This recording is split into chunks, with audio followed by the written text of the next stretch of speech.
Zhuge Liang 181–234, also commonly known by his courtesy name Kongming, was a Chinese statesman, strategist, and inventor who lived through the end of the Eastern Han Dynasty 184–220 and the early Three Kingdoms period 220–280 of China. During the Three Kingdoms period, he served as the Imperial Chancellor, or Prime Minister, of the state of Shu Han 221–263, from its founding in 221 and later as regent from 223 until his death in September or October 234. He is recognized as the most accomplished strategist of his era. His reputation as an intelligent and cultured scholar grew even while he was living in relative seclusion, earning him the nickname Wolong or Fulong, both meaning sleeping dragon. Zhuge Liang's methods of administration drew both from legalism as well as Confucianism. He was critical of the legalist thought of Shangyang, and advocated benevolence and education as tenets of being a ruler. He compared himself with Guanzhong, developing Shu's agriculture and industry to become a regional power. He attached great importance to the works of Shen Behe and Han Fei, refusing to indulge local elites and adopting strict, but fair and clear laws. In remembrance of his governance, local people maintained shrines to him for ages. Zhuge is an uncommon two-character Chinese compound family name. In 760, when Emperor Suzong of the Tang dynasty built a temple to honor Zhang Zia, he had sculptures of 10 famous historical military generals and strategists placed in the temple flanking Zhang Zia's statue, Zhuge Liang, Bai Qi, Han Xin, Li Jing, Li Shiji, Zhang Liang, Sima Rongju, Sun Tzu, Wu Qi, and Yu Yi. Historical sources: Zhang Feng's painting, 1654, depicting Zhuge Liang reclining on a daybed. The authoritative historical source on Zhuge Liang's life is his biography in volume 35 of the Records of the Three Kingdoms, which was written by the historian Chen Shou, 233–297, in the 3rd century. Chen Shou had worked in the historical offices of the Shu Han government, and had previously collated Zhuge Liang's writings into an anthology. The scope of this collection may have been limited to official government documents. In the 5th century, the Lusong dynasty historian Pei Songzi, 372–451, annotated the Sangguazi by incorporating information from other sources to Chen Shou's original work and adding his personal commentary. During the Qing dynasty, the historian Zhang Zhu, Zhang Shu, 1776–1847, compiled and arranged multiple pieces of literature on Zhuge Liang into an 11-volume collection called Zhuge Zhangwuhu Wen Ji, Zhuge Zhangwuhu Wen Ji, Literature Collection of Marquis Zhuge Zhangwu. The collection contained, among other things, a preface by Zhang Zhu, Zhuge Liang's biography from the Sangguazi, Zhuge Liang's writings, imperial edicts issued to Zhuge Liang, and appraisals of Zhuge Liang. In 1960, Duan Shizhang, and Wen Shuchu, Wian Shuchu, annotated and reorganized Zhang Zhu's original collection, and had it published by the Zhonghua Book Company under the title Zhuge Liang Ji, Zhuge Liang Ji, Collected Works of Zhuge Liang. Zhuge Liang's ancestral home was in Yangdu County, Yangdou Xi'an, Langya Commandery, Lang Xie Jun, near present-day Yinnan County or Yishui County, Shandong. There are 2 other accounts of his ancestral origins in the Wushu, and Fengzu Tongji, Fengsu Tongyi. The Wushu recorded that his ancestral family name was actually Zhe, and his ancestors were originally from Zhu County, Zhuxian, southwest of present-day Zhucheng, Shandong, before they settled in Yangdu County, as there was already another Zhe family in Yangdu County before they came. The locals referred to the newcomers as the Zhuge, combining Zhu and Zhe, to distinguish them from the other Zhe family. Over time, Zhuge Liang's ancestors adopted Zhuge as their family name. The Fengzu Tongji recorded that Zhuge Liang's ancestor was Zhe Ying, who served under Chen Sheng, a rebel leader who led the Dazuxiang uprising against the Qin dynasty. Chen Sheng later executed Zhe Ying during the early Western Han dynasty, Emperor Wen considered that Zhe Ying was unjustly put to death, so he enfeoffed Zhe Ying's grandson as the Marquis of Zhu County to honor Zhe Ying. Over time, Zhe Ying's descendants adopted Zhuge as their family name by combining Zhu and Zhe. The earliest known ancestor of Zhuge Liang who bore the family name Zhuge was Zhuge Feng, Zhu Zhefeng, a Western Han Dynasty official who served as Colonel Director of Retainers, Si Li Xiao Wei, under Emperor Yuan, r. 48–33 BCE. Zhuge Liang's father, Zhuge Gui, Zhu Zhe Gui, whose courtesy name was Zhengong, Jun Gong, served as an assistant official in Taishan Commandery, Taishan Jun, around present-day Tai'an. Shandong, during the late Eastern Han Dynasty under Emperor Ling, r. 168–189 CE. Zhuge Liang had an elder brother, a younger brother, and two elder sisters. His elder brother was Zhuge Jin and his younger brother was Zhuge Jun. The elder of Zhuge Liang's two sisters married Kuei Qi, a nephew of Kuei Yu and Kuei Liang, while the younger one married Pang Shanman, a cousin of Pang Tong. Physical appearance. The only known historical description of Zhuge Liang's physical appearance comes from the Sangguazi, which recorded that he was 8 kai tall, approximately 1.84 meters, 6 ft 0 in, with a magnificent appearance that astonished his contemporaries. In later sources, it is said that during the northern expedition, Zhuge Liang commanded the three armies with a white feather fan while wearing a headscarf made of kudzu cloth and riding on a plain chariot. The Moss Roberts translation of the 14th-century historical novel Romance of the Three Kingdoms. Zhuge Liang's appearance is described as follows. Kongming appeared singularly tall, with a face like gleaming jade and a plaited silken band around his head. Cloaked and craned down, he had the buoyant air of a spiritual transcendent. The original Chinese text in the novel mentions that Zhuge Liang wore a guanjin, lun jin, a type of headscarf or hat, and a hechang, hichang, a robe commonly worn by Taoists. Early life, 181–207. As Zhuge Liang was orphaned at a young age, he was raised by Zhuge Zan, one of his father's cousins. He accompanied Zhuge Zan to Yuzhang Commandery, Yuzhongjun, around present-day Nanchang, Jiangxi, when the latter was appointed as the commandery administrator sometime in the mid-190s. Later, after the Han central government designated Zhu Hao as the new administrator, Zhuge Zan left Yuzhang Commandery and brought Zhuge Liang and Zhuge Jun to Jing Province, covering present-day Hubei and Hunan, to live with the provincial governor Liu Biao, whom he was an old friend of. After Zhuge Zan died, Zhuge Liang moved to Deng County in Nanyang Commandery, and settled down in Longzong, an area about 20 li west of Xiangyang, the capital of Jing Province.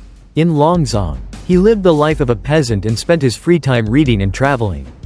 He enjoyed reciting Liang Fu Yin, a folk song popular in the area around his ancestral home in Shandong. Zhuge Liang maintained close relations with well-known intellectuals such as Sima Wei, Pang De Gong and Huang Chengen. However, other local literati scorned him when they learnt that he often compared himself to Guan Zhong and Yu Yi. Only a few, namely Kui Zhouping, Kui Zhouping, Shu Shu, Shi Dao, and Meng Jian, got along well with him and agreed that he was comparable to Guan Zhong and Yu Yi. Between the late 190s and early 200s, Zhuge Liang often studied and traveled with Shu Shu, Shi Guangyuan and Meng Gungwei. Whenever he read, he only picked up the key points and moved on. His three friends, in contrast, focused on details and sometimes even memorized them.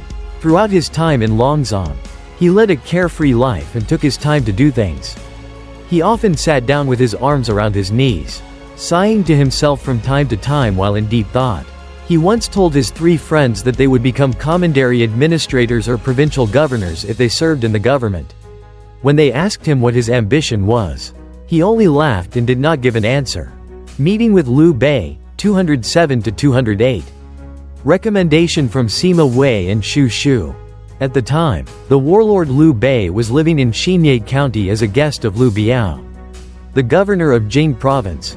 During this time, he met the hermit Sima Wei and consulted him on the affairs of their time. Sima Wei said, "What do Confucian academics and common scholars know about current affairs? Only outstanding talents have the best understanding of current affairs. In this region, there are two of such talents, Crouching Dragon and Young Phoenix." When Liu Bei asked him who Crouching Dragon and Young Phoenix were, Sima Wei replied, "Zhuge Kongming and Pang Xiuan."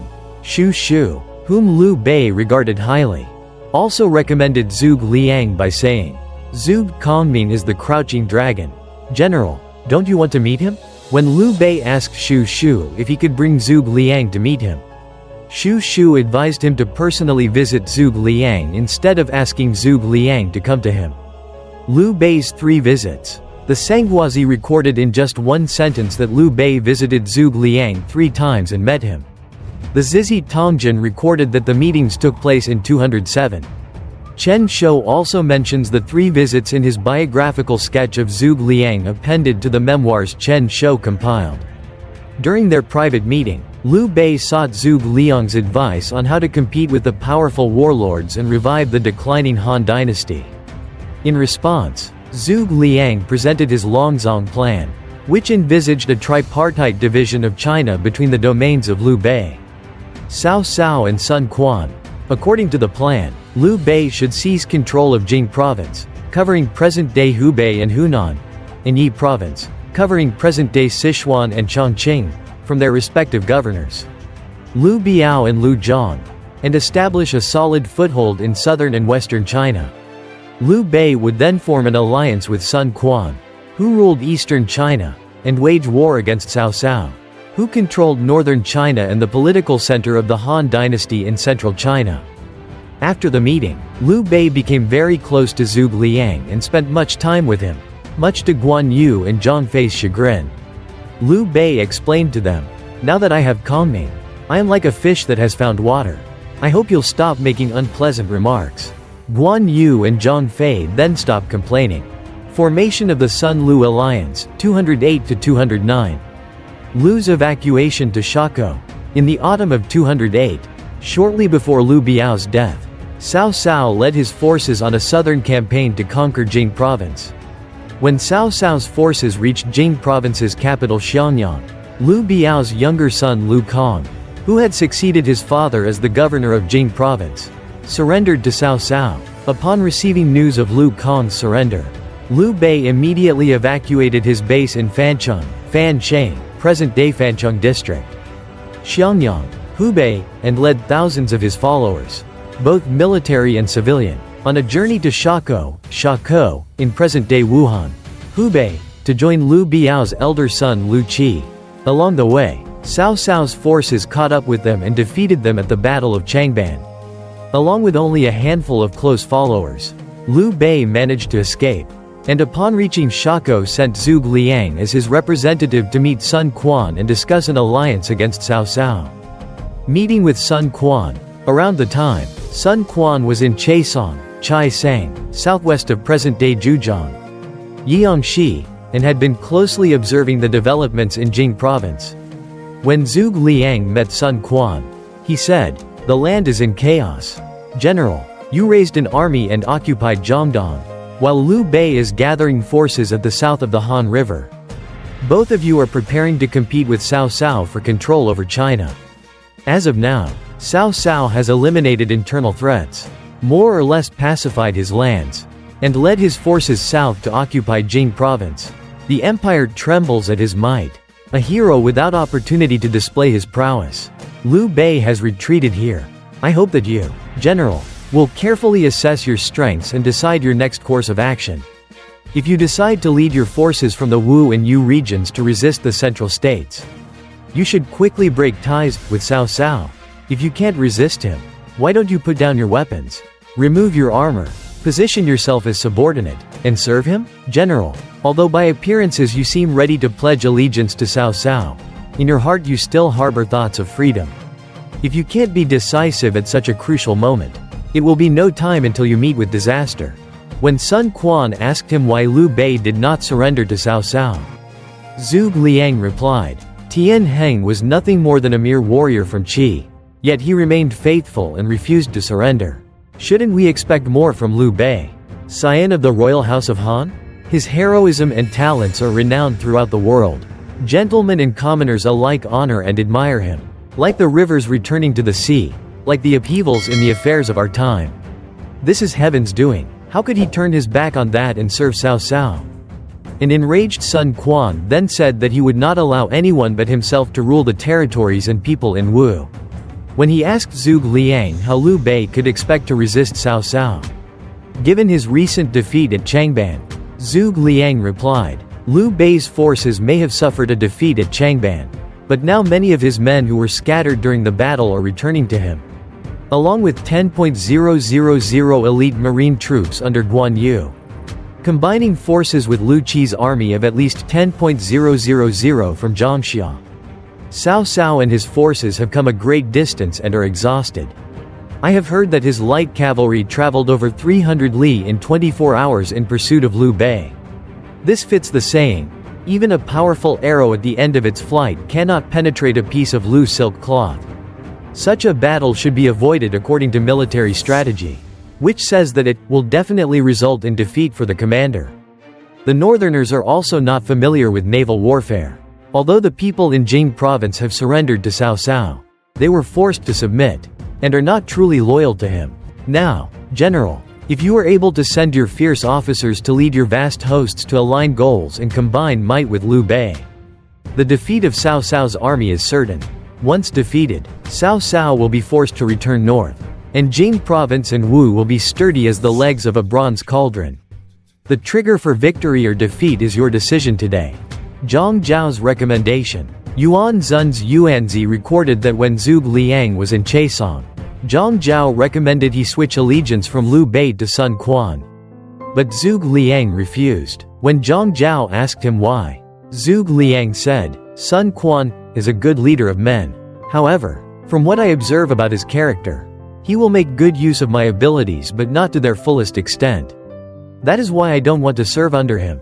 Pei Songzi noted how differently this episode portrayed Zhuge Liang's special and sui generis relationship with Liu Bei, and pointed out that his loyalty to Liu Bei was so firm that nothing would make him switch allegiance to Sun Quan, not even if Sun Quan could make full use of his abilities. Pei Songzi then cited a similar example of how Guan Yu, during his brief service under Cao Cao, maintained unwavering loyalty to Liu Bei even though Cao Cao treated him very generously. Battle of Red Cliffs. After initial advisement against Zhuge Liang's plan for a Sun-Liu alliance, further consultation with his generals Lu Su and Zhou Yu convinced Sun Quan to move forward with it. He ordered Zhou Yu, Cheng Pu, Lu Su and others to lead 30,000 troops to join Liu Bei in resisting Cao Cao's invasion.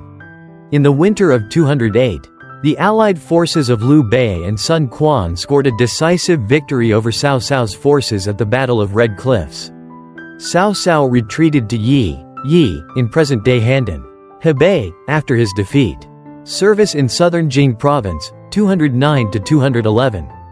Following the Battle of Red Cliffs, Liu Bei nominated Liu Qi as the inspector of Jing province and sent his forces to conquer the 4 commanderies in southern Jing province: Wuling, near Changde; Hunan, Changsha, Guiyang, near Chenzhou; Hunan, and Lingling, near Yangzhou. Hunan. The administrators of the 4 commanderies surrendered to him. After Liu Qi died in 209, acting on Lu Su's advice, Sun Quan agreed to lend the territories in Jing province to Liu Bei and nominate him to succeed Liu Qi as the governor of Jing province. After assuming governorship of southern Jing province in 209, Liu Bei appointed Zhuge Liang as military advisor general of the household, Junshi Zhonglang Zhang, and put him in charge of collecting tax revenue from Lingling, Guiyang and Changsha commanderies for his military forces. During this time, Zhuge Liang was stationed in Linzheng County, Linzheng Xi'an, present-day Hengyang. Hunan, in Changsha Commandery.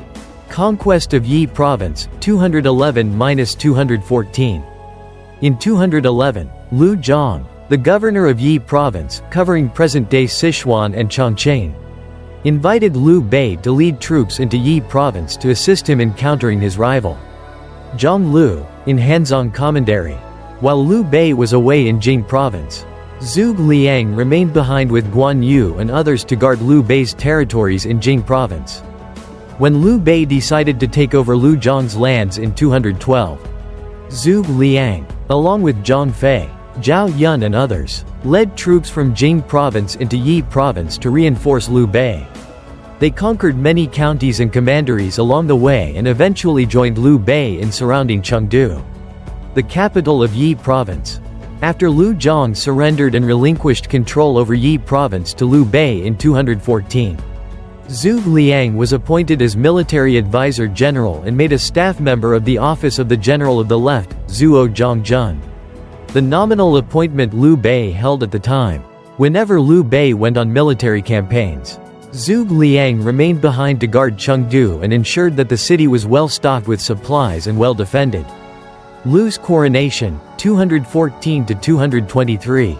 In late 220, some months after Cao Cao's death, his son and successor Cao Pi usurped the throne from Emperor Shu Han, ended the Eastern Han dynasty, and established the state of Wei with himself as the new emperor.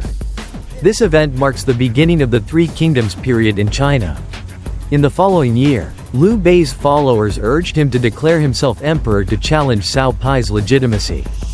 But Liu Bei refused. Zhuge said, "In the past, when Wu Han, Zheng Yan and others first urged Emperor Guangwu to assume the imperial throne, Emperor Guangwu declined a total of 4 times.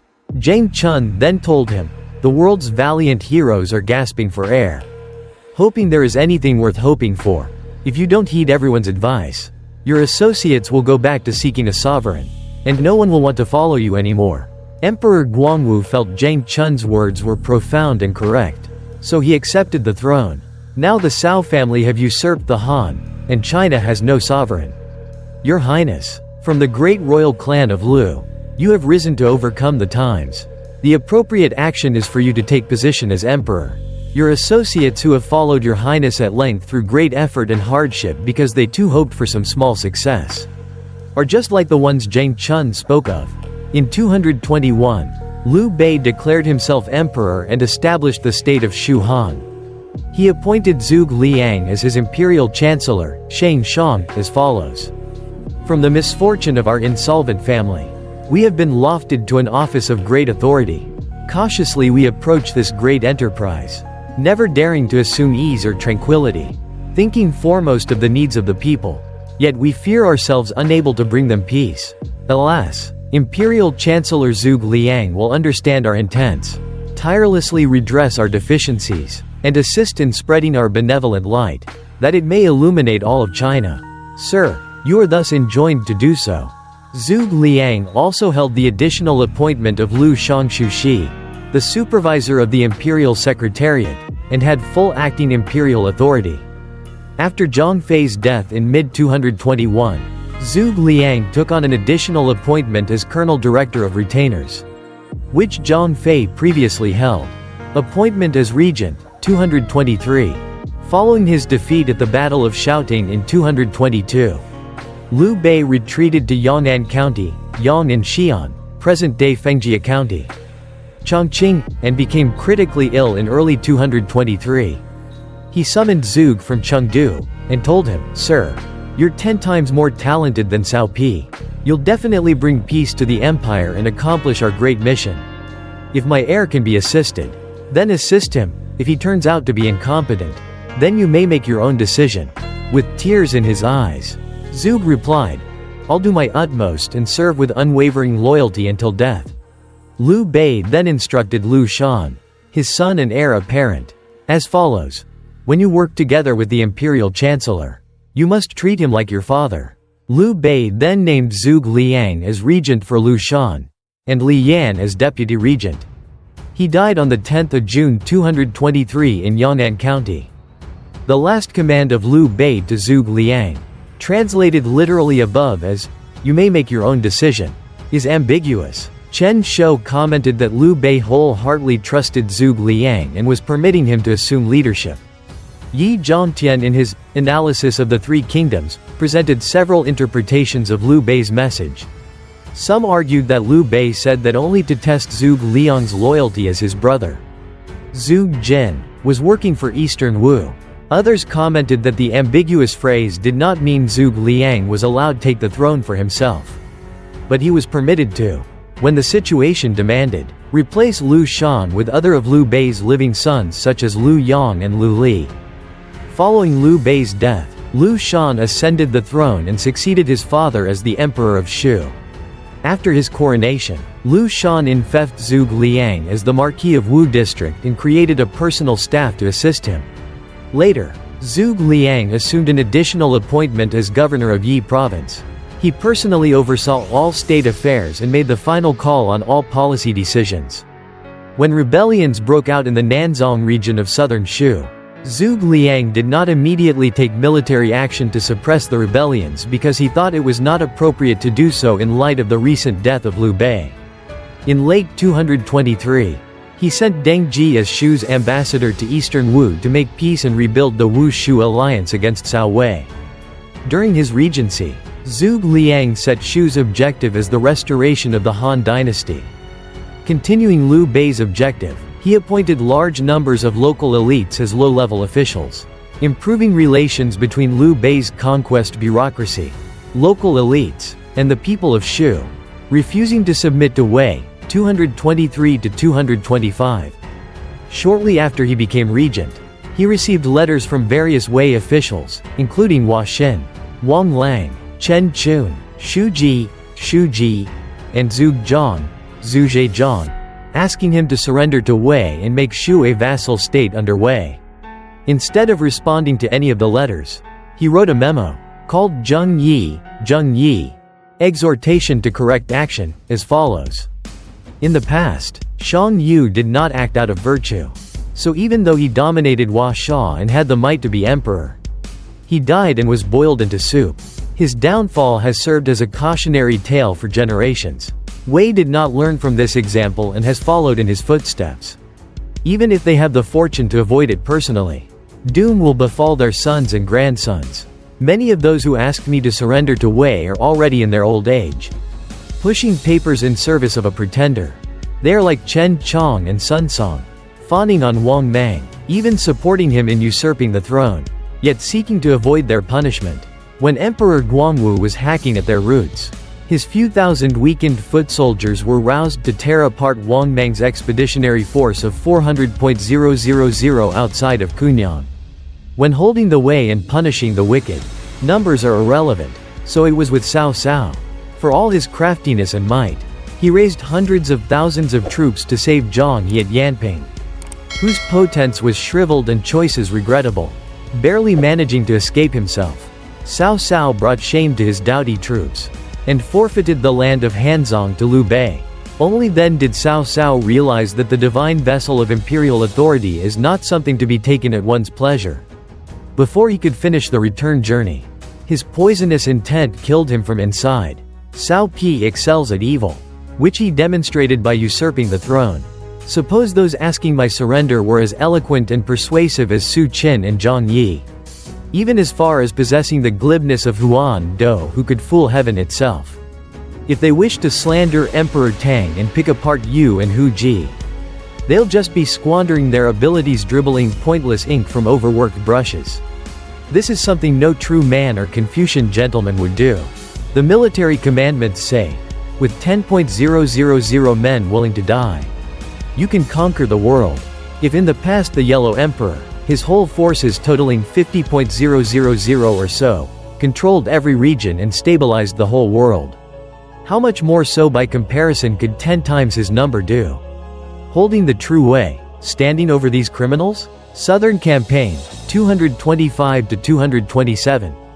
Zhuge Liang wanted to personally lead the Shu forces on a southern campaign to the Nanzhong region to suppress the rebellions which erupted in 223, as well as to pacify and gain the allegiance of the Nanman tribes living there. Wang Lian, Zhuge Liang's chief clerk, strongly objected to his boss's participation in the campaign because it was too dangerous. He argued that given Zhuge Liang's important status in Shu, he should not undertake such a risky venture. However, Zhuge Liang insisted on personally leading the campaign as he was worried that none of the Shu generals was competent enough to deal with the rebels on his own. Ma Su, an advisor under Zhuge Liang, suggested that rather than conventional warfare, they focus on psychological warfare, winning the hearts of the people in Nanzhong, so as to prevent rebellions from breaking out again. Zhuge Liang readily accepted Ma Su's advice. In the spring of 225, Zhuge Liang led the Shu forces on the southern campaign. They defeated the rebel leaders Yang Kai, Gao Ding, and Zhu Bao, and pacified the three commanderies of Jianing, Yuxi, Yusui and Zhangqi. After that, they turned their attention to Meng Huo, a local leader who supported the rebels. Zhuge Liang knew that Meng Huo was a popular and respected figure in Nanzhong among the Nanmen and local Han Chinese. So he decided to let Meng Huo live. After capturing Meng Huo in battle, Zhuge Liang showed him around the Shu camp and asked him what he thought. Meng Huo replied, "Before this, I knew nothing about your army, which was why I lost. Now that you have shown me around your camp, I know the conditions of your army and will be able to win easily." Zhuge Liang laughed, released him and allowed him to return for another battle. The same cycle repeated for a total of 7 times. On the 7th time, Meng Huo surrendered and told Zhuge Liang, "My lord, against heaven's might the people of the south will never again rebel." Zhuge Liang then led his forces towards Dian Lake in triumph. The Nanzhong region was basically pacified by the autumn of 225. Before pulling out all Shu soldiers from the Nanzhong region, Zhuge Liang told Meng Huo and other local leaders that all he required from them was to pay tribute to the Shu government, in the form of gold, silver, oxen, war horses, etc. He also appointed locals such as Li Wei and Lu Kai to serve as the new commandery administrators, while the local leaders and tribal chiefs were allowed to continue governing their respective peoples and tribes. After the southern campaign, the Shu state became more prosperous as the Nanzhong region became a steady source of funding and supplies for the Shu military. Under Zhuge Liang's direction, the Shu military also started training soldiers, stockpiling weapons and resources, etc., in preparation for an upcoming campaign against their rival Wei. Northern Expeditions, 227 to 234. Submitting the Chu Shi Biao. In 227, Zhuge Liang ordered troops from throughout Shu to mobilize and assemble in Hanzhong Commandery in preparation for a large-scale military campaign against Cao Wei. Before leaving, he wrote a memorial, called Chu Shi Biao, Memorial on the Case to Go to War, and submitted it to the Lu Shan. Among other things, the memorial contained Zhuge Liang's reasons for the campaign against Wei and his personal advice to Lu Shan on governance issues. After Lu Shan approved, Zhuge Liang ordered the Shu forces to garrison at Mianyang, present-day Mian County. Shaanxi, Tianshui revolts and Battle of Jiading. In the spring of 228, Zhuge Liang ordered Zhao Yun and Deng Ji to lead a detachment of troops to Ji Valley, Ji-gu, and pretend to attack Mei County, Mei Xian, southeast of Fufeng County. Shaanxi, via Xie Valley, Xie-gu. Their mission was to distract and hold the Wei forces' attention, while Zhuge Liang led the Shu main army to attack Mount Qishan, the mountainous regions around Li County. Gansu.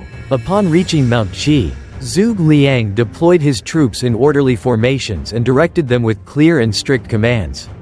3 Wei-controlled commanderies, Nanan, around Longxi County, Gansu, Tianshui, and Ding, around Zhenyuan County.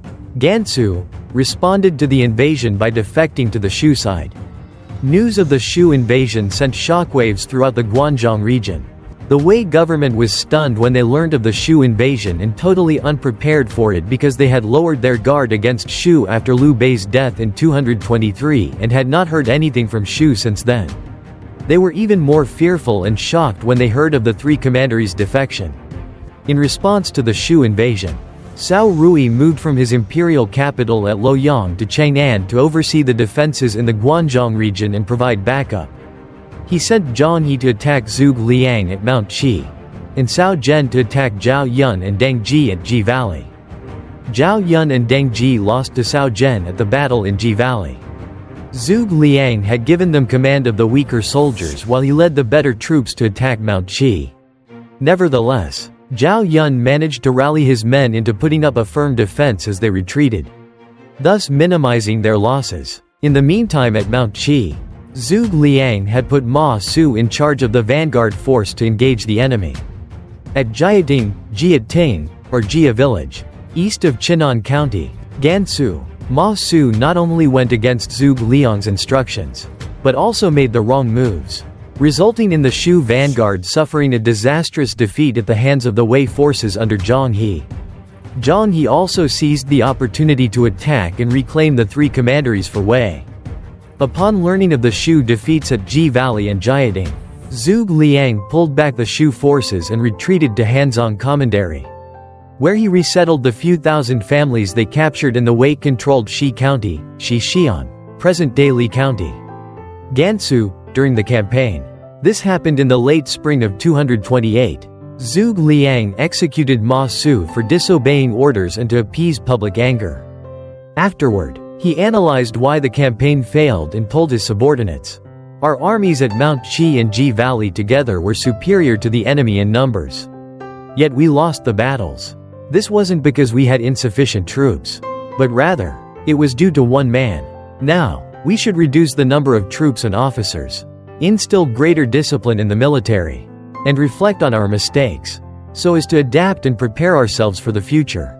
If we can't do this, it won't be helpful even if we have more troops. From today, please raise whatever concerns you may have about the state, and point out my mistakes and flaws. We can then be more decisive and be able to defeat the enemy and move closer towards victory and success."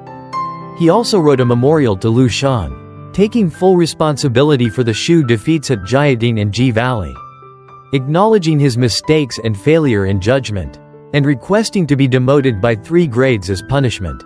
Lu Shan approved and symbolically demoted him from Imperial Chancellor to General of the Right, Yu Zhongjun, but allowed him to remain as acting Imperial Chancellor and continue performing the same duties as he did before. Siege of Chenkang. Between late spring and early winter of 228, Zhuge Liang directed his efforts towards reorganizing the Shu military, strengthening discipline, and training the troops in preparation for another campaign. During this time, he received news that Shu's ally Wu had defeated Wei at the Battle of Shiting around September 228. From this, he deduced that the Wei defenses in the Guanzhong region must be weaker because Wei had mobilized its best troops to the eastern front to fight Wu. In December 228, Zhuge Liang allegedly wrote a second Chu Shi Biao to Lu Shan to urge war against Wei. However, historians such as Qian Dazhao, Qian Dazhao, have cast doubts on the authenticity of the second Chu Shi Biao and argued that it is falsely attributed to Zhuge Liang. Among other discrepancies, the second Chu Shi Biao differs sharply from the first Chu Shi Biao in tone, and already mentions Zhao Yun's death when the Sangguazi recorded that he died in 229.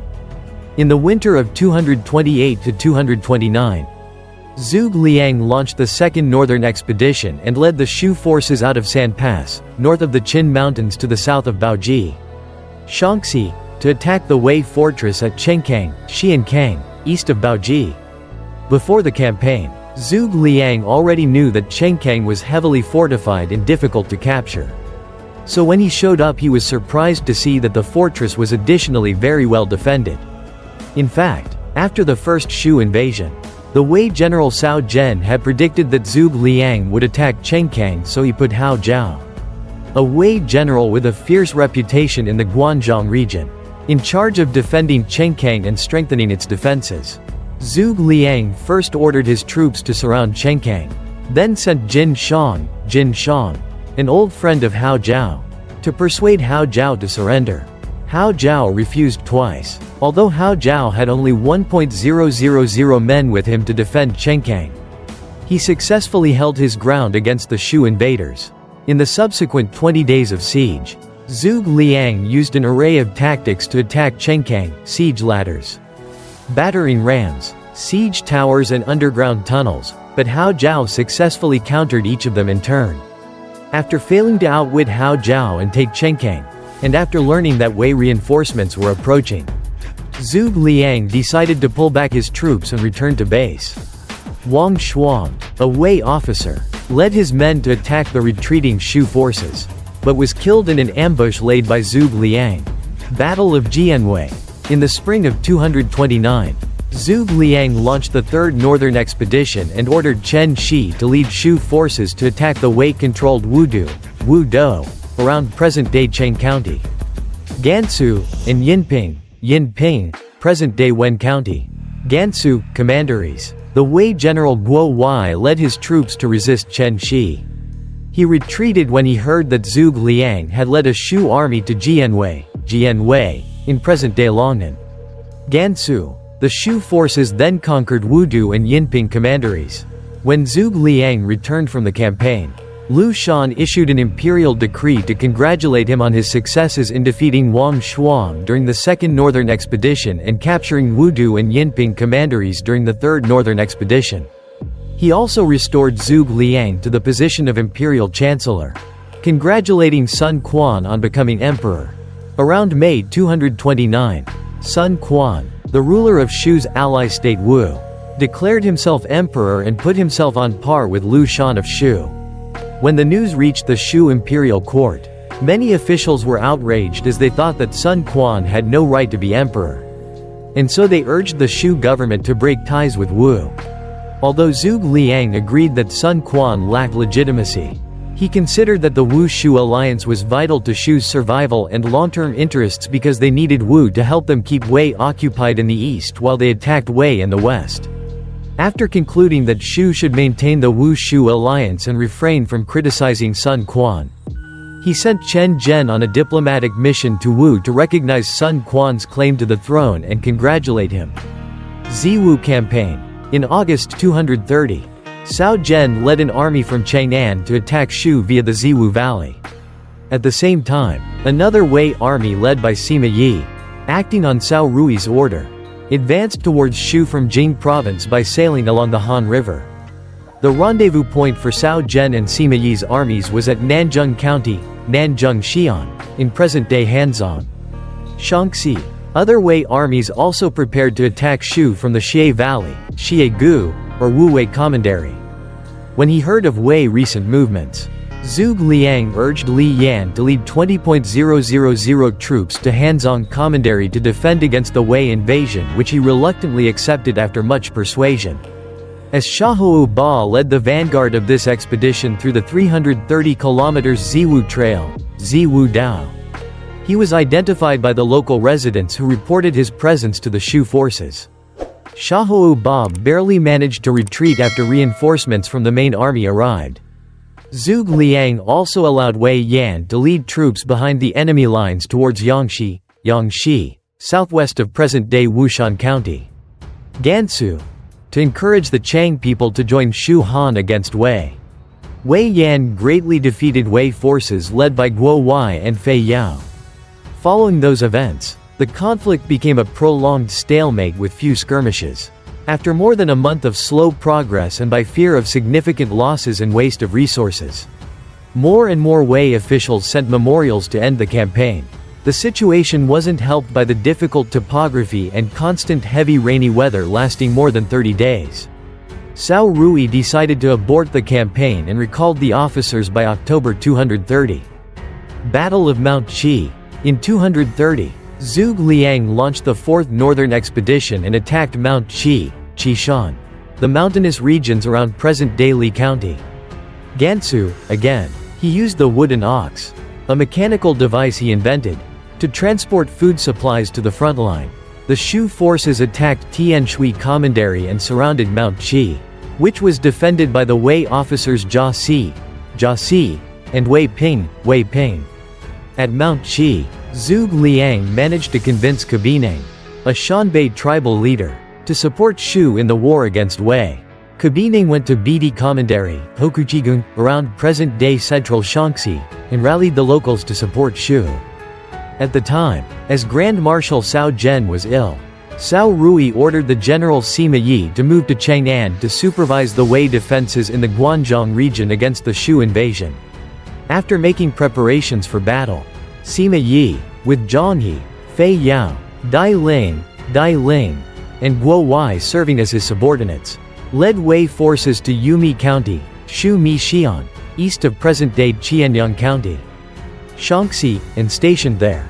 He then left Fei Yao and Dai Ling with 4,000 troops to guard Shangui County, Shanggui Xi'an, in present-day Tianshui, Gansu, while he led the others to Mount Qi to help Jia Si and Wei Ping. When Zhuge Liang learnt of the Wei forces' approach, he split his forces into two groups, one group to remain at Mount Qi while he led the other group to attack Shangui County. He defeated Guo Wai, Fei Yao and Dai Ling in battle and ordered his troops to collect the harvest in Shangui County. In response, Sima Yi turned back from Mount Qi, headed to Shangui County, and reached there within 2 days. By then, Zhuge Liang and his men had finished harvesting the wheat and were preparing to leave. Zhuge Liang encountered Sima Yi at Hanyang, Hanyang, to the east of Shangui County. But they did not engage in battle. Zhuge Liang ordered his troops to make use of the terrain and get into defensive positions. Sima Yi ordered his troops to get into formation, while sending Niu Jin to lead a lightly armed cavalry detachment to Mount Qi. The standoff ended when Zhuge Liang and the Shu forces retreated to Lucheng, Lushan, took control of the hills in the north and south, and used the river as a natural barrier. Although his subordinates repeatedly urged him to attack the enemy, Sima Yi was hesitant to do so after seeing the layout of the Shu camps in the hills. However, he eventually relented when Jia Si and Wei Ping mocked him and said he would become a laughingstock if he refused to attack. Sima Yi then sent Zhang He to attack the Shu camp in the south, guarded by Wang Ping, while he led the others to attack Lucheng head-on. In response, Zhuge Liang ordered Wei Yan, Wu Ban and Gao Shang to lead troops to engage the enemy outside Lucheng. The Wei army lost the battle, along with 3,000 troops and some equipment. Despite his victory, Zhuge Liang could not make use of the momentum to launch a major offensive on the enemy because his army was running low on supplies. Sima Yi launched another attack on the Shu camps and succeeded in breaking through Zhuge Liang's defenses. The Book of Jin recorded that as Zhuge and the Shu army retreated under the cover of night, Sima Yi led his forces in pursuit and inflicted over 10,000 casualties on the enemy. This account from the Book of Jin is disputed by historians and is not included in the 11th century monumental chronological historical text Zizi Tongjian. In any case, according to records of the Three Kingdoms and Zizi Tongjian, Zhuge Liang retreated to the Shu because of lack of supply, not defeat. Zhang He led his troops to attack the retreating Shu forces but fell into an ambush and lost his life. Battle of Wuzhong Plains. In the spring of 234, Zhuge Liang led more than 100,000 Shu troops out of Xie Valley and camped at the Wuzhong Plains on the south bank of the Wei River near Mei County, Mei Xi'an, southeast of present-day Fulong County, Shaanxi. Aside from using the flowing horse to transport food supplies to the front line, he implemented a Tushan plan by ordering his troops to grow crops alongside civilians at the south bank of the Wei River. He also forbid his troops from taking the civilians' crops. In response to the Shu invasion, the Wei general Sima Yi led his forces and another 20,000 reinforcements to the Wuzhong Plains to engage the enemy. After an initial skirmish and a night raid on the Shu camp, Sima Yi received orders from the Wei Emperor Cao Rui to hold his ground and refrain from engaging the Shu forces. The battle became a stalemate. During this time, Zhuge Liang made several attempts to lure Sima Yi to attack him. On one occasion, he sent women's ornaments to Sima Yi to taunt him. An apparently angry Sima Yi sought permission from Cao Rui to attack the enemy, but was denied. Cao Rui even sent Shen Pai as his special representative to the front line to ensure that Sima Yi followed orders and remained in camp. Zhuge Liang knew that Sima Yi was pretending to be angry because he wanted to show the Wei soldiers that he would not put up with Zhuge Liang's taunting, and to ensure that his men were ready for battle. During the stalemate, when Zhuge Liang sent a messenger to meet Sima Yi asked the messenger about Zhuge Liang's daily routine and living conditions.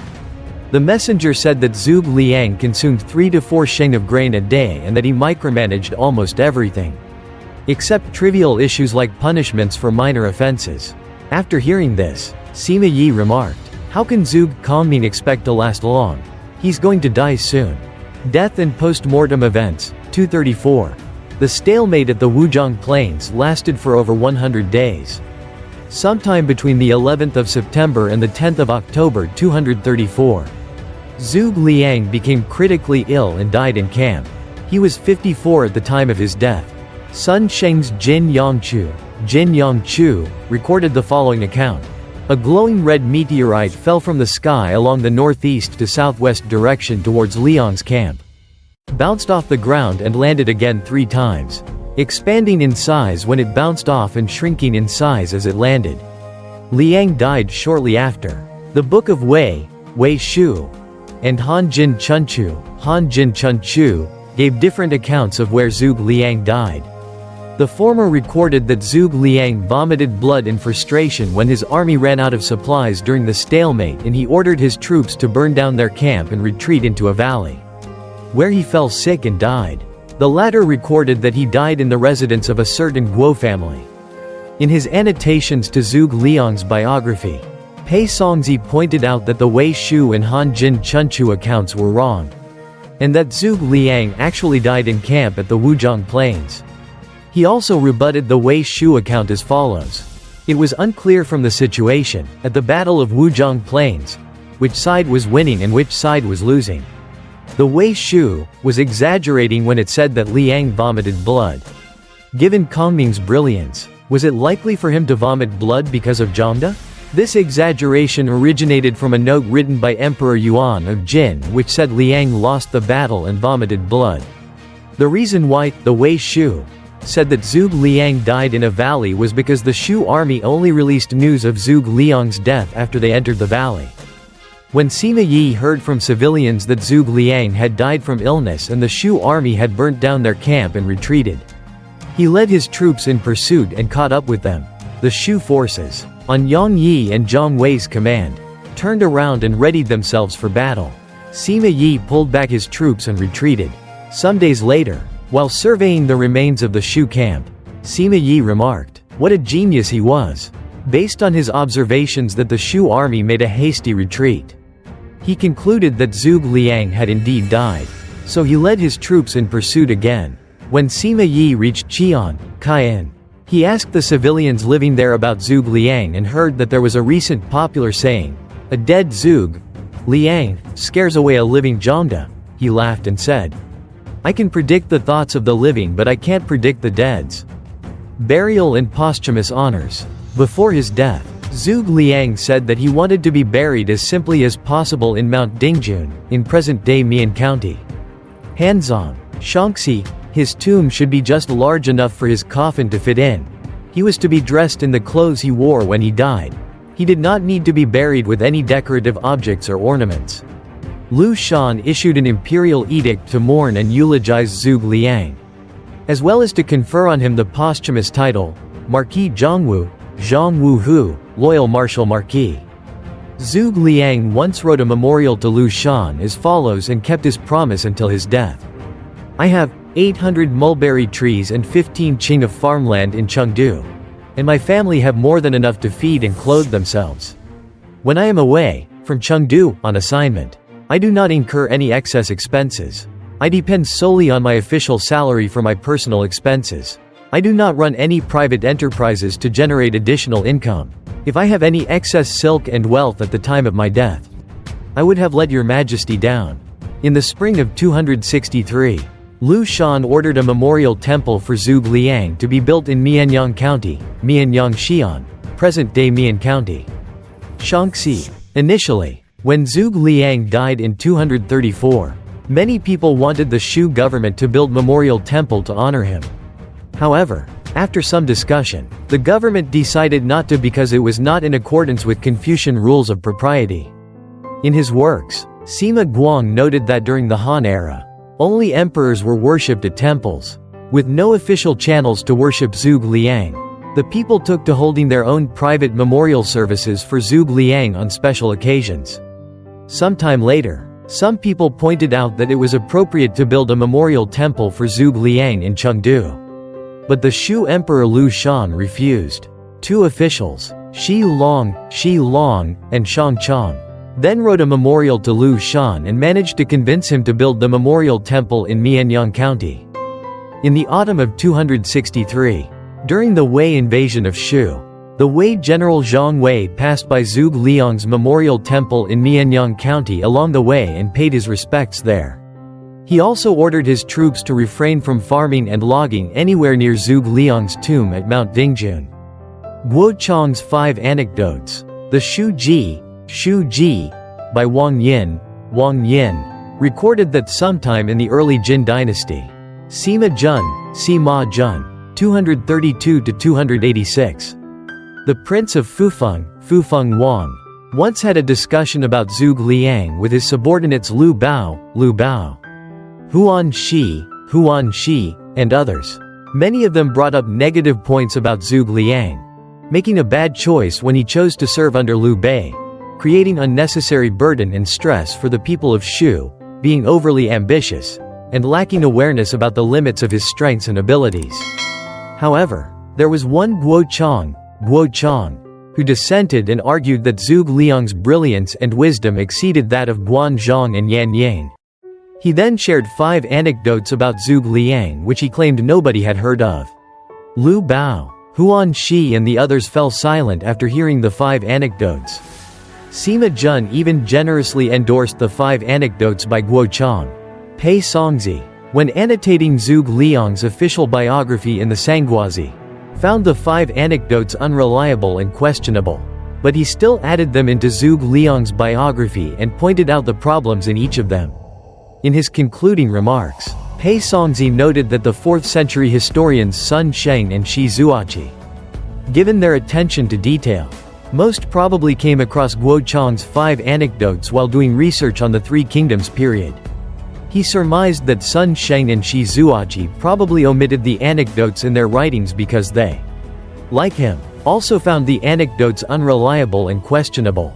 Harsh laws. In the first anecdote, Guo Chang claimed that Zhuge Liang incurred much resentment from the people when he implemented harsh and draconian laws in Yi province, covering present-day Sichuan and Chongqing. Fa Zheng, an advisor to Liu Bei, tried to dissuade Zhuge Liang from doing so as he believed that the harsh and draconian laws would drive a wedge between the people of Yi province and Liu Bei's government. He further pointed out that the government lacked popular support and political legitimacy at the time because some people saw Liu Bei as a foreign invader who occupied Yi province by military force. Fa Zheng then urged Zhuge Liang to relax the laws and give the people some breathing space. In response, Zhuge Liang argued that harsh laws were necessary to restore law and order in Yi province and help Liu Bei's government consolidate its control over the territories and people. He blamed Liu Yan's soft rule and Liu Zhang's incompetence for allowing corruption and decadence to become deeply entrenched in Yi province. He also argued that the best way to set things right was to restore law and order and to regulate the distribution of honors and privileges among the population. Pei Songzi pointed out 3 problems in this anecdote. First, when Fa Zheng and Liu Bei were still alive, Zhuge Liang was never in a position powerful enough for him to implement such a policy. He would have to be the governor of Yi province, Yi Zhou, to do so. But he only became governor of Yi province, in addition to other appointments, during Liu Shan's reign. Second, as Zhuge Liang is known for being a respectful, humble and faithful subject, it seemed totally out of place for him to advocate such a policy and make such a crude response to Fa Zheng. Third, good governance, which Zhuge Liang is known for, is not normally associated with harsh laws. Assassination attempt on Liu Bei. In the second anecdote, Guo Chang claimed that Cao Cao once sent an assassin to kill Liu Bei. When the assassin first met Liu Bei, he could only speak to Liu Bei from a distance. So he thought of a way to attract Liu Bei's attention and get up close. He started analyzing the situation in Cao Cao's domain and presented ideas to Liu Bei on how to attack it. Liu Bei found his ideas interesting and asked him to come closer. Just then, Zhuge Liang came into the meeting room and caused the assassin to panic. He noticed the assassin's facial expression and found him suspicious. The assassin then excused himself, saying that he needed to use the latrine. Liu Bei told Zhuge Liang, "I found an extraordinary man who can be a good assistant to you." When Zhuge Liang asked who it was, Liu Bei said, "The man who just went to the latrine." Zhuge Liang took a deep breath and said, "Just now, I saw a look of fear and panic on his face. His avoidance of eye contact and his body language show that he has something evil on his mind. He must be an assassin sent by Cao Cao. Liu Bei immediately ordered the assassin's arrest, but the assassin had already fled. Pei Songzi pointed out the problems in this anecdote. If this incident really happened, the assassin must be a great talent to be able to attract Liu Bei's attention and, in Liu Bei's opinion, worthy enough to serve as an assistant to Zhuge Liang. However, this was unlikely because assassins were typically rough and boorish men ready to sacrifice their lives to accomplish their mission. Besides, it did not make much sense for a man of such talent to be an assassin when he could be better off as an advisor to any of the great warlords. Moreover, as Cao Cao was known for respecting and cherishing talents, it was unlikely that he would willingly sacrifice someone of such talent by sending him on a risky mission. Furthermore, given the significance of this incident, it should be recorded in history. But there is no mention of it in the official histories.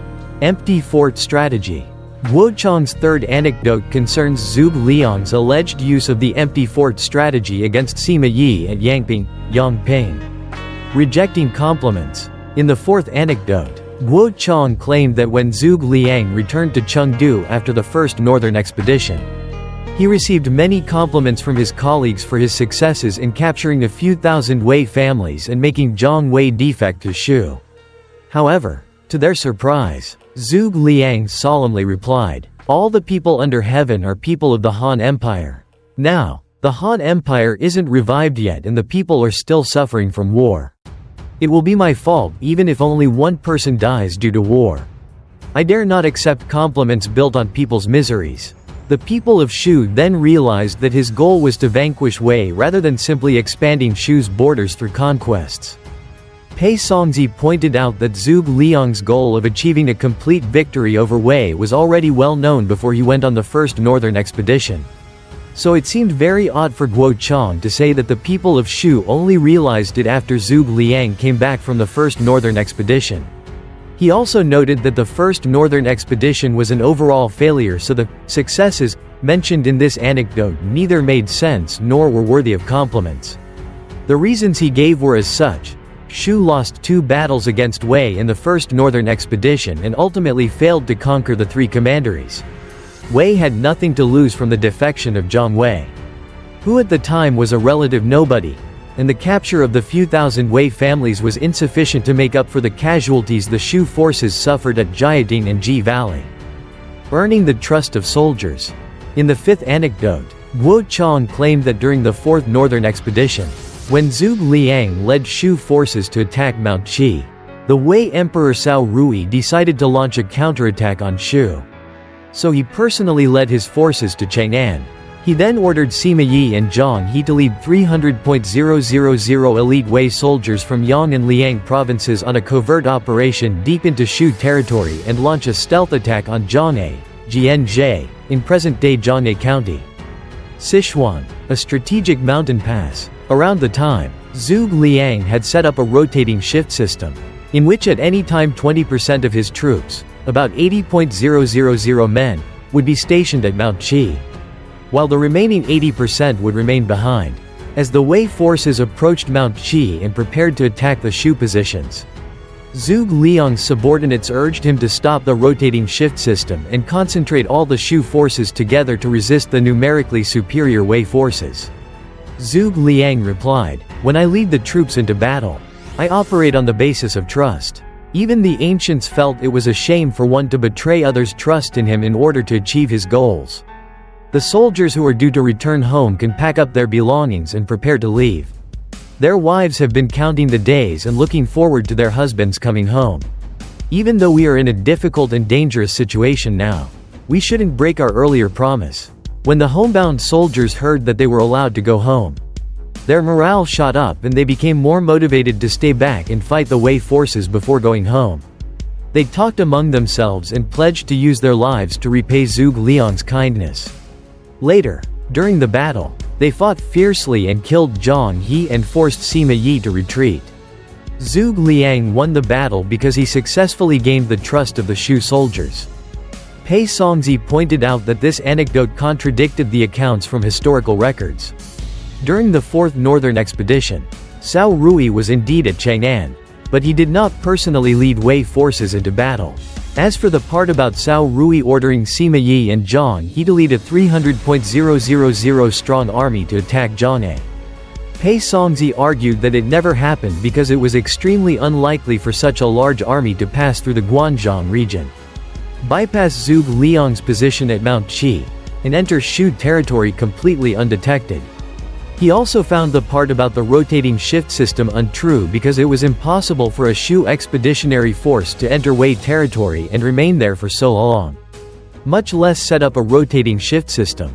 Spouse. Zhuge Liang married the daughter of Huang Chengen, a reclusive scholar living south of the Han River. The Xiangyang Ji recorded that Huang Chengen once asked Zhuge Liang, "I heard you are looking for a wife. I have an ugly daughter with yellow hair and dark skin, but her talent matches yours." Zhuge Liang then married Huang Chengen's daughter. At the time, there was a saying in their village, "Don't be like Kongming when you choose a wife." He ended up with Huang Chengen's ugly daughter. Although her name was not recorded in history, she is commonly referred to in popular culture by the name Huang Yueying. Children. Zhuge Chao, Zhuge Chao, 199–223. Zhuge Liang's nephew and adopted son. As Zhuge Liang initially had no son, he adopted Zhuge Chao, the second son of his elder brother Zhuge Jin. Zhuge Chao served as a military officer in Shu and died relatively early. Zhuge Zan, Zhuge Zan, 227–263. Zhuge Liang's first son. He served as a military general in Shu and married a daughter of the Shu Emperor Lu Shan. He was killed in battle in 263 during the Wei invasion of Shu. Zhuge Y, Zhuge Liang's third son. He is mentioned only in the Zhuge family genealogy, Zhuge Shipu, cited in the 1960 publication Collected Works of Zhuge Liang, Zhuge Liang Ji. In 269, during the Jin dynasty, Emperor Wu summoned the descendants of famous Han dynasty officials, e.g. Shao He, Cao Shen, to the imperial court so that he could confer honorary titles on them.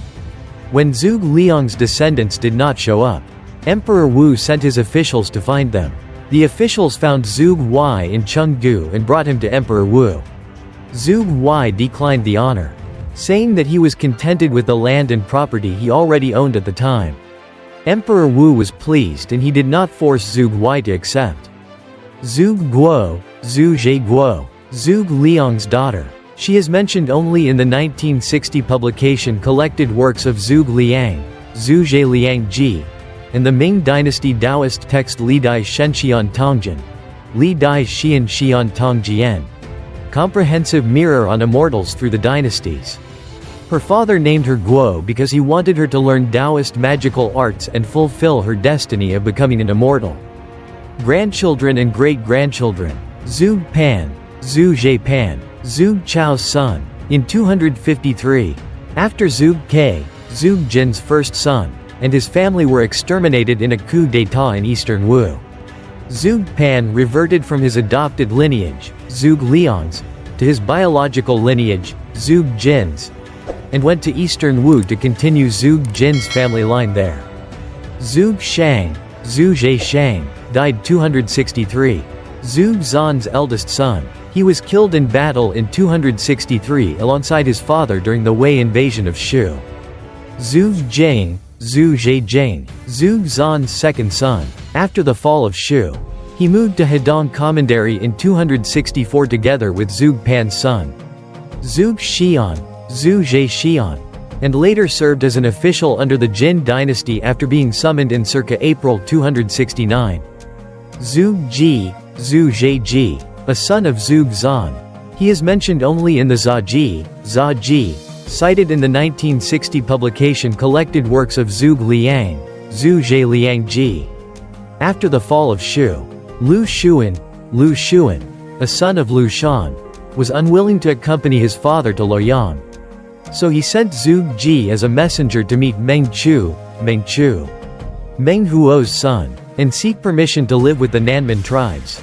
Meng Chu approved. Others. Zhuge Dan, died 258. A cousin of Zhuge Liang. served in Cao Wei as a high-ranking military general in the mid-Three Kingdoms period. Between 257 and 258, he started a rebellion in Shuqian against the Wei regent Sima Zhao, but ended up being defeated and killed.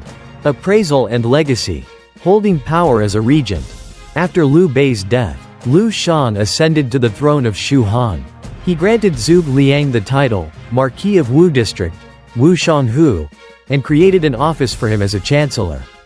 Not long later, Zhuge Liang was appointed governor of Yi Province, the region which included most of Shu Han's territory. Being both the chancellor, directly managing the bureaucrat officers, and provincial governor, directly managing the common people, meant that both the magistrates and common people, all civil affairs in Yi Province, were in the hands of Zhuge Liang. Having an independent chancellery office with attached independent subordinates meant that Zhuge Liang's authority was relatively independent of the emperor's authority. In other words, just as attested in Sangguazi, all of Shu Han's affairs, trivial or vital, were directly handled by Zhuge Liang, and the Emperor Liu Shan was just a nominal leader. Moreover, the emperor himself was strictly educated and supervised by Zhuge Liang. This situation was maintained until Liang's death. There are many attempts who tried to explain why Zhuge Liang refused to return the authority to Liu Shan. Yi Zhongtian proposed 3 reasons. Zhuge Liang supported the model of the emperor only indirectly lead the country and have a chancellor to handle the affairs in his name. Similar to the situation during the Western Han. In his opinion, if the emperor directly handled the affairs, then there would be no one to blame if problems occurred. But a chancellor could bear responsibility and punishment for failure. Zhuge Liang stubbornly thought that Liu Shan was not experienced enough to directly handle the state affairs. Considered too important to risk error. The situation of Shu Han was indeed very complicated at that time, which required extremely well-planned solutions. An inexperienced Liu Shan could not handle such challenging problems. But Zhuge Liang could. Economic reforms. Yi Province's wealthy families, unchecked by previous governors, freely exploited the common people and lived in extravagance. As a result, poverty was widespread, and economic political reform was the most important concern for Zhuge Liang. A robust economic foundation was also necessary to enhance the people's loyalty to Shu Han regime and properly support the future's expeditions against Cao Wei. Therefore, Zhuge Liang made it clear that the core value of his policy was to stabilize and improve the life of the people. Zhuge Liang's new policies were enacted during the reign of Liu Bei and continued in the time of Liu Shan. He purged corrupt officials, reduced taxes, and restricted the aristocracy's abuse of power against the common people. Corvée labor and military mobilization were also reduced and rescheduled to avoid the disruption of agriculture activities. And Cao Cao's Tushan system of state-run agricultural colonies was implemented extensively to increase food production output. Agriculture dikes were significantly rebuilt and repaired, including the eponymous Zhuge Dike north of Chengdu. Thanks to the reforms, Shu Han agriculture production grew significantly, sufficient to sustain an active military. Salt manufacture, silk production, and steelmaking, 3 major industries in Shu, also attracted Zhuge Liang's attention. Liu Bei, following the proposal of Zhuge Liang, created specialized bureaus for managing salt and steel manufacture, initially directed by Wang Lian and Zhang Yi, respectively. A specialized silk management bureau was also established, and silk production experienced significant growth, leading to Chengdu being nicknamed the City of Silk. Over the lifetime of the Shu Han state, it accumulated 200,000 pieces of silk in the national treasury. Sangguazi reported that salt production in Shu Han was highly prosperous and generated significant income to the government. Fu Yuan, a well-known local metalsmith, was appointed to a role in metallurgy research by Zhuge Liang, and managed to improve the techniques in crafting steel weapons for the Shu Han army. Due to political turmoil, monetary systems at the end of the Han dynasty were in severe turbulence. When establishing themselves in the Yi province, Liu Bei and Zhuge Liang, following the advice of Liu Ba, enacted successful monetary reforms. The new Shu Han currency was not only smoothly circulated within its borders, but also popular in the neighboring Jing province. Meanwhile, Similar policies of Cao Pi, Cao Rui, and Sun Quan were marred by difficulties and achieved limited success. Legal and moral reforms. Zhuge Liang strongly supported the rule of law in Shu Han. Yi Zhongtian commented that rule of laws, together with nominal rule of the monarch and direct rule of the chancellor, are two important legacies of Zhuge Liang which were unfortunately forgotten by many people. After Liu Bei took over Yi province, Zhuge Liang, together with Fa Zheng, Liu Ba, Li Yan and Yi Ji, wrote the legal codes for Shu Han, in order to curb the corruption and attendant decadence of the local Yi aristocracy.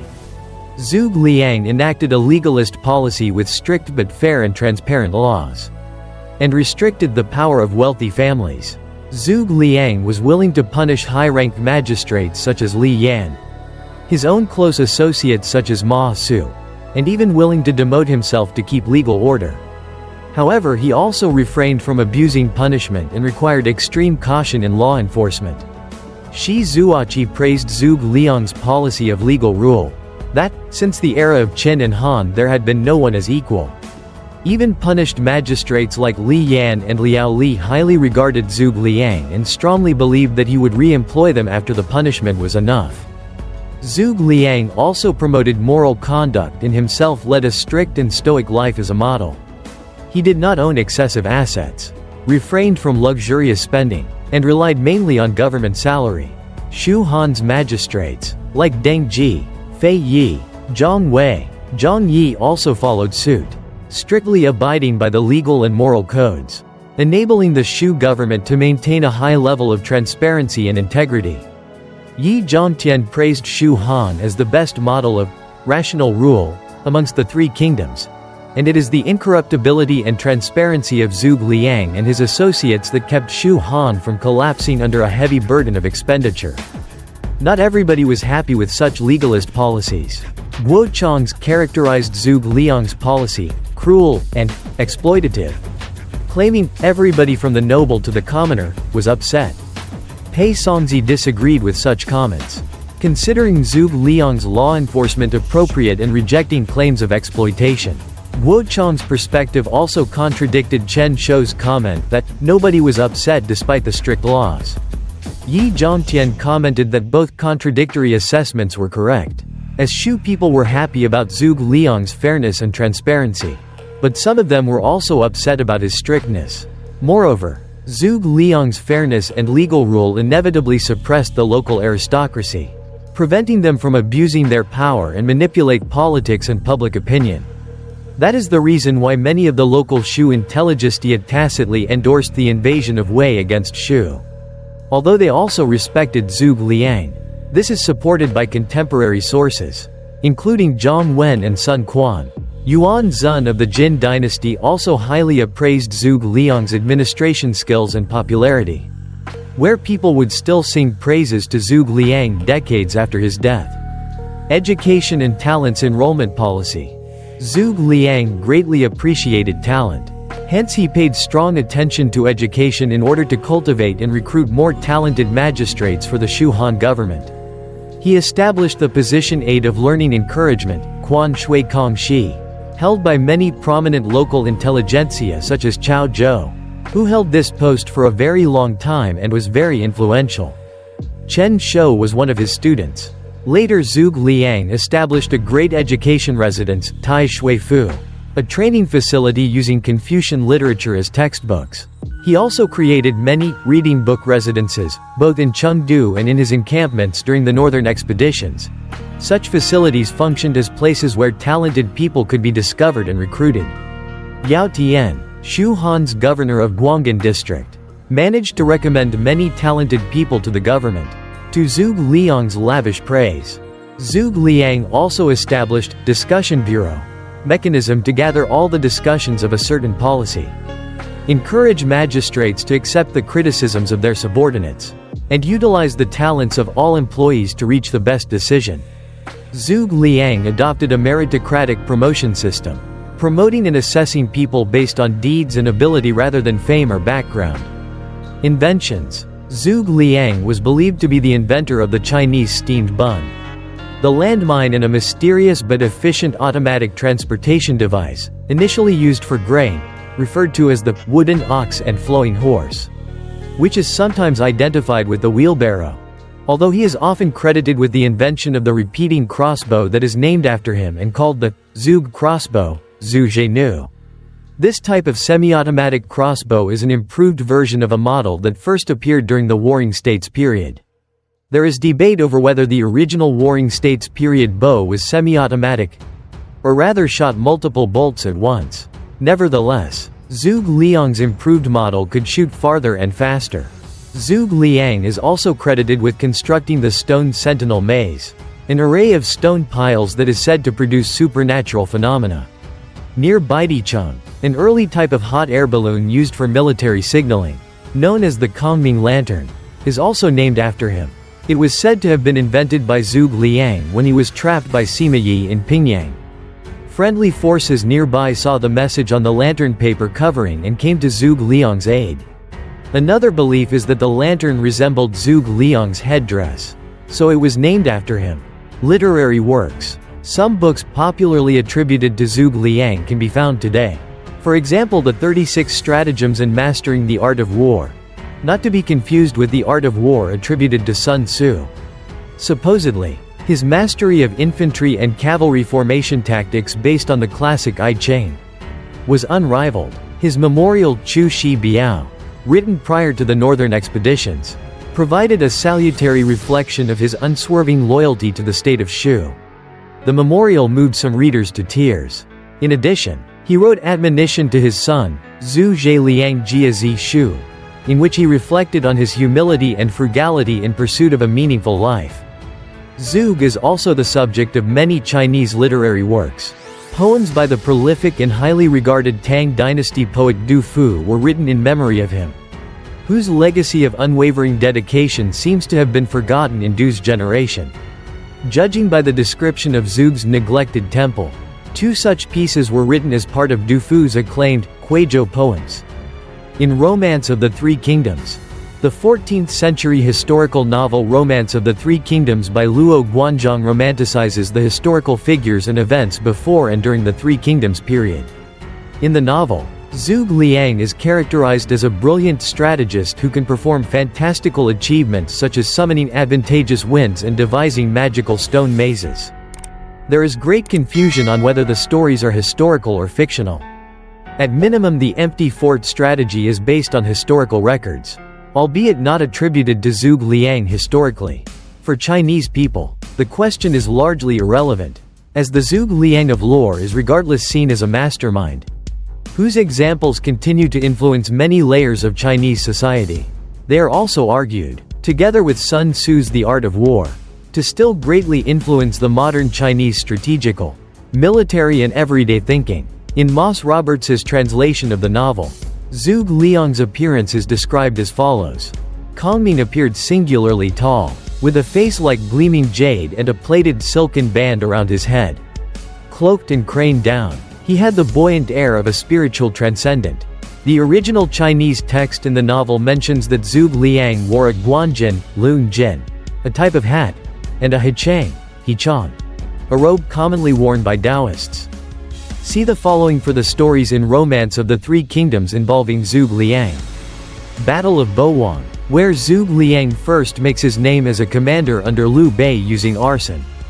Zhuge Liang's diplomatic mission to Jiangdong, borrowing arrows with straw boats, in which decoy boats stuffed with straw are used to steal thousands of arrows from Cao Cao's archers. In earlier versions of this story, Sun Quan or Zhou Yu takes the role of protagonist later given to Zhuge Liang. Zhuge Liang prays for the eastern wind, where the wind that fans the flames destroying Cao Cao's fleet at Red Cliffs is due to Zhuge Liang's magic spell. Meng Huo captured and released 7 times. A further embellishment upon the story transmitted in Shi Zuoqi's work, Events before Zhuge Liang's death, when Zhuge Liang fell critically ill during the Battle of Wuzhong Plains. He attempted a ritual to extend his lifespan by 12 years. However, he failed when the ritual was disrupted by Wei Yan, who rushed in to warn him about the enemy's advance. Before his death, Zhuge Liang also passed his 24 volumes on military strategy to Zhang Wei, who would continue his legacy and lead another 11 campaigns against the Cao Wei state. Worship of Zhuge Liang. There are many temples and shrines built to commemorate Zhuge Liang. Some of the most famous ones include the Temple of the Marquis of Wu in Chengdu, and the Temple of the Marquis of Wu in Baidicheng. Comics. The young Zhuge Liang is a member of the League of Infinity in the superhero pastiche Supreme by Alan Moore. In the manhwa Fairy's Landing, the protagonist of the story is a high school student named Ryang Jiggle, whose life is turned upside down by a fairy and her heavenly, and not so heavenly, peers. Ryang Jiggle, or Jiggle Ryang in the proper Asian sequence, is the Korean translation of Zhuge Liang in the Japanese manga and anime series Ya Boy Kongming. Zhuge Liang is reincarnated in present-day Japan and applies his strategic skills in the music industry.